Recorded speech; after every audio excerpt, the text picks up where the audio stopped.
Hello and welcome back to the Bookshelf Odyssey. My name is Art, and we are exploring my bookshelves.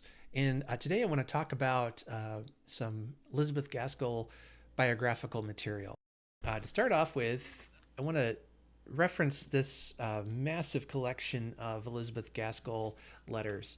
I am absolutely loving it. I'm reading about just about two or three a day, and Gaskell writes with such charm and wit and warmth in her letters that um, it's just been an absolute delight to spend this time with her outside of her stories and outside of what she's writing for publication. I was wondering how fair it is to be reading things that perhaps she never intended to have to be published. I am glad we have them because it gives a lot of insight into her mind and into her character that I don't know if we would have without it. And perhaps after the passing of 200 or more years, it's okay to dig in a little into a little of her personal life. Well, I had quite an adventure starting this book because I started off being very confused because at the top it says Elizabeth Gaskell and then it says by E.C. Stevenson, and I was just like, wait, isn't this supposed to be written by Elizabeth Gaskell, and who's writing to her? And anyway, long story short, I figured it out. Elizabeth Gaskell was actually her who would be her sister-in-law, and she was Elizabeth Stevenson, and then but she married Mr. Gaskell and then became Elizabeth Gaskell. So then we get letters written to Elizabeth Gaskell from Elizabeth Gaskell, and it just got confusing. But once I got that straightened out, it was easier to read that. But even in just the first letter, it was written shortly before she was married in 1832, and I believe she would have been about 22 years old or so. And it's just this really sweet, funny letter about how she's been spending time. She's writing to her future sister-in-law, and how she's spending some time with her, as she quotes, "your disagreeable brother." She's kind of been teasing him a little bit with that. So far, I've only read up through like when she has started publishing her stories and publishing her work, and writing about her reaction to people's reaction to Mary Barton, her first story, and how she wanted it to be anonymous, and yet people still figured out who that she was the author. And I love how she was writing to the publishers and saying, "Hey, you told me this book would be published by this date, and it hasn't been yet. Was there some kind of mix-up? Was there something more you needed from me? Let's go." She's holding them to task because they said they were going to publish it, and so she's wondering where it's at. And I love that she very strongly, spoke up for herself. One of the things I'm really enjoying about learning about Elizabeth Gaskell's works and life is how she stood up for women, and especially for herself. And we could say, well, that comes across kind of arrogant or abrasive, but back then, if she didn't, who would? No one would. And she had much independence and agency for a woman of that time period.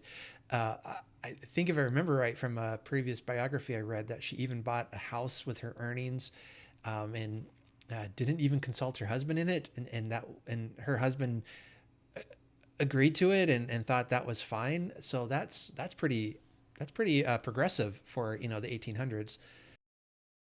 So yeah, I definitely recommend the letters of Mrs. Gaskell.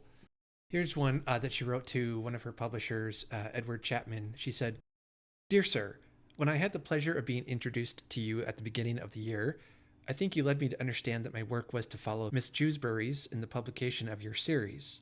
And that's the book Half Sisters. "I am naturally a little anxious to know when you are going to press. I cannot help fancying that the tenor of my tale is such as to excite attention at the present time of struggle on the part of work people to obtain what they esteem their rights. On the other side, it is very possible that people are now so much absorbed by public work as to have very little time or interest to bestow on works of fiction. As you have the manuscript in your hands, I am trusting to you to see that it is set up so as to make the right quantity. Perhaps you will favor this with an answer at your convenience. Believe me to remain, dear sir, yours truly, E.C. Gaskell."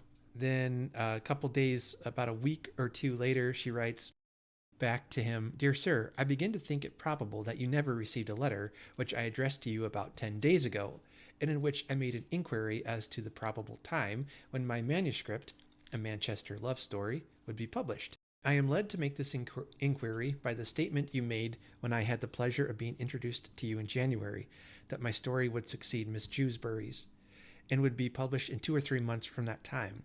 And I hope you will not think me impatient in expressing my natural wish to learn when you are going to press, as I think the present state of public events may be not unfavorable to a tale founded in some measure on the present relation between masters and work people. Requesting an immediate answer, I remain, dear sir, yours very truly, E.C. Gaskell." I love the politeness at the end of the letter. Basically she's saying, "Hey, where is my story? By the way, I remain very truly yours." And then it sounds like she got the answer she wanted finally. And this letter is about 2 weeks after that. She says, "Dear sir, allow me to remind you of the promise you kindly made of letting me know what decision you came to with regard to the publication of my novel. I fear from your delay in writing you have thought it desirable to defer the appearance of my work until a volume of a different character has appeared, and I must confess this will be a disappointment to me, as both from Mr. Howitt's report of the agreement you came to with him on my behalf, and from your own statement to me, I believe there was no doubt it would have been published by this time. However, I am, above every other consideration, desirous that it should be read, and if you think there would be a better chance of a large circulation by deferring its appearance, of course I defer to your superior knowledge, only repeating my own belief that the tale would bear directly upon the present circumstances. I remain, dear sir, yours very truly, E.C. Gaskell." Anyway, so it goes on, and from that was in March and April of 1848. It looks like in July it still hasn't been published yet. Anyway, it just goes on and on. That's some of the struggles she had with her publishers, is trying to get them to take her seriously. And then I've been reading this biography by Winifred Guerin, and this has been really interesting, especially reading it in conjunction with the letters, because then as I've been reading through the biography, then I'll read the letters of that same events that have happened, and it's given me more depth and insight into the biography itself. Now I have gone beyond what I've read in her letters, because that's going to take me like the rest of the year, I think, to read. But this, I'm getting close to being done, which, by the way, this really delights me. I'm using a bookmark I got from the Charles Dickens Museum online. I haven't visited it in person, but I did get it online to use as a bookmark for Elizabeth Gaskell's biography. Um, I think the two had a kind of a love-hate relationship. The author talks about some really amusing stories that have happened between Gaskell and Dickens and some of the conflict they had. I think we have the case of just two strong personalities kind of clashing each other. She does mention in the biography that about the dinner that Gaskell goes and meets Dickens for the first time, and she hardly mentions the fact that she got to meet Dickens, but she writes more about the the food and the event and all of that.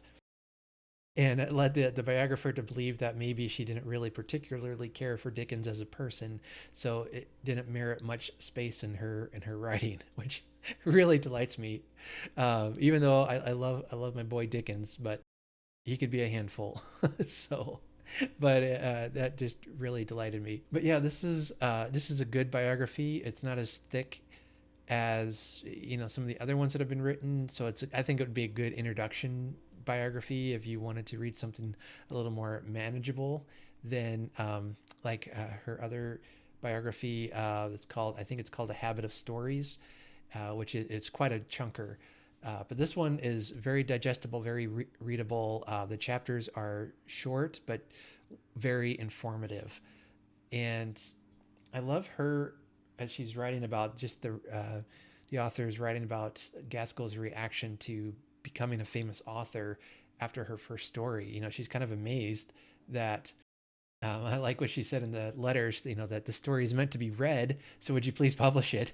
And then once they did, it became a runaway success. But anyway, a really delightful biography. I'm probably about 3/4 of the way through. I don't know. I doubt I'll finish it in April. So, like I said, this will probably be spill over into May. I've really enjoyed talking about Elizabeth Gaskell. If you want to watch some of the previous videos I made, I did one on North and South, and then I did a video on some of her short stories. Let me know below if you've read her letters, if you have read any other biographies that you'd recommend.